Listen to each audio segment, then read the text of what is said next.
महाराष्ट्र राज्याचे उपमुख्यमंत्री तथा शिवसेना नेते एकनाथ शिंदे यांच्या आदेशानुसार आणि आमदार महेंद्र दळवी तसेच रायगड जिल्हा प्रमुख राजा केणी यांच्या मार्गदर्शनाखाली अलिबाग जिल्हा रुग्णालयाच्या प्रवेशद्वाराबाहेर शिवसेनेच्या वतीने रुग्ण मदत कक्ष सुरू करण्यात आला आहे। अलिबाग शहर प्रमुख विकास कर्णेकर यांच्या नेतृत्वाखाली हा मदत कक्ष कार्यान्वित करण्यात आला असून जिल्हा रुग्णालयात उपचारासाठी येणाऱ्या रुग्णांना आणि त्यांच्या नातेवाईकांना आवश्यक ती माहिती,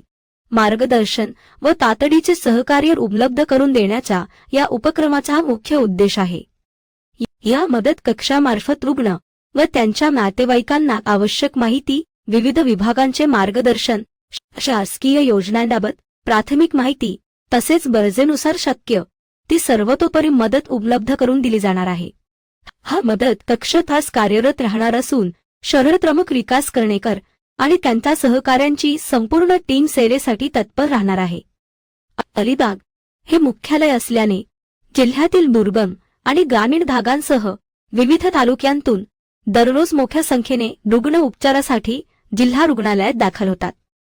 अनेक रुग्ण आणि त्यांच्या नातेवाईकांना रुग्णालयातील विविध विभाग, शासकीय प्रक्रिया, कागदपत्रांची पूर्तता, तपासणी कक्ष, औषध वितरण केंद्र तसेच अन्य आवश्यक सुविधांबाबत माहिती नसल्यामुळे अनेक या शहरातील शहर प्रमुख ग्रामीण भागातील जनतेच्या फोनला होकार देणारा, ग्रामीण भागातून येणाऱ्या पेशंटला मदत करणारा शहर प्रमुख असावा आणि असा शहर प्रमुख विकास कर्णेकर म्हणून आमच्या लक्षात आलं की हा त्यांना बाण तरुण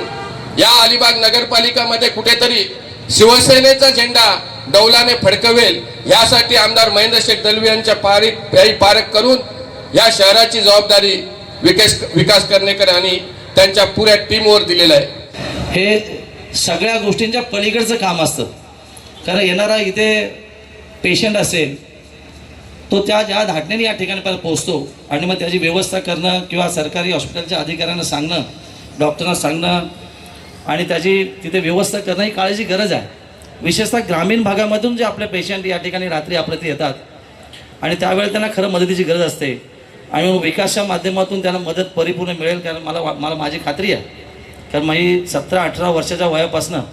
हॉस्पिटल सेवेसाठी मी प्रामाणिकपणे काम करत इतपत आलेलं आहे आणि मग लोकांचं हॉस्पिटलला मदत केली की योगदान कायमस्वरूपी आपल्या पाठीशी राहत आहे। पण येणाऱ्या काळामध्ये शहरामध्ये जे विकास कामं चालू आहेत, मला असं वाटतं 99% निधी हा महेंद्र दळवी आमदारांनी दिला आहे एवढं निश्चित आहे, कारण मला असं वाटतं 250 कोटी रुपये निधी आज आपण बघितलं की स्वर्गीय नमिताच्या माध्यमातून जे आपण आज त्या ठिकाणी व्यायामशाळेचं आयोजन केलं किंवा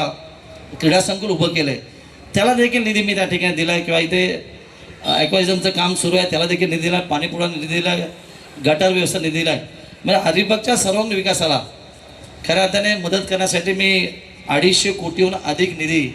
दिलेला आहे। पुढच्या काळामध्ये पण निधी देणार, कारण जरी पक्षीय काही असलं तरी माझे व्याईच या ठिकाणी सर्व सांभाळतात आणि चेरीची बहीणच नगराध्यक्ष आहे। काळानुसार बदल होत राहतो, राजकारणामध्ये वेट्यानवादची भूमिका महत्त्वाची आहे। जे आत्ता राजकारण देशामध्ये किंवा राज्यामध्ये चाललं आहे ते कदाचित जिल्ह्यामध्ये परिवर्तनामध्ये नक्की येईल, त्या दृष्टीने आपण सगळ्यांचे प्रयत्न करायला पाहिजे। म्हणून मागच्या गोष्टी विसरून एक पाऊल पुढे टाकलं पाहिजे आणि विकास किंवा माझे जे सहकारी या ठिकाणी नगरपालिकेची निवडणूक लढली, कदाचित हार निश्चित झाली असेल पण ती विजयात रूपांतर करण्यासाठी येणाऱ्या काळामध्ये आपण सगळ्यांचे प्रामाणिक प्रयत्न रुपये निधी उपलब्ध करून या ठिकाणी पाटील मॅडम आहेत, आपण या ठिकाणी नव्याने हॉस्पिटल उभारतोय आणि त्याच्यामध्ये अनेक विविध कक्ष आहेत, म्हणजे लहान मुलांसाठी आहे, वृद्धांसाठी आहे, विशेषतः महिलांसाठी आहे। याचं संपूर्ण या ठिकाणी आपण निर्माण करतोय। जिल्हा परिषद इमारत या ठिकाणी अद्ययावत आपण उभी करतो, त्याची किंमत आहे 86 कोटी रुपये आणि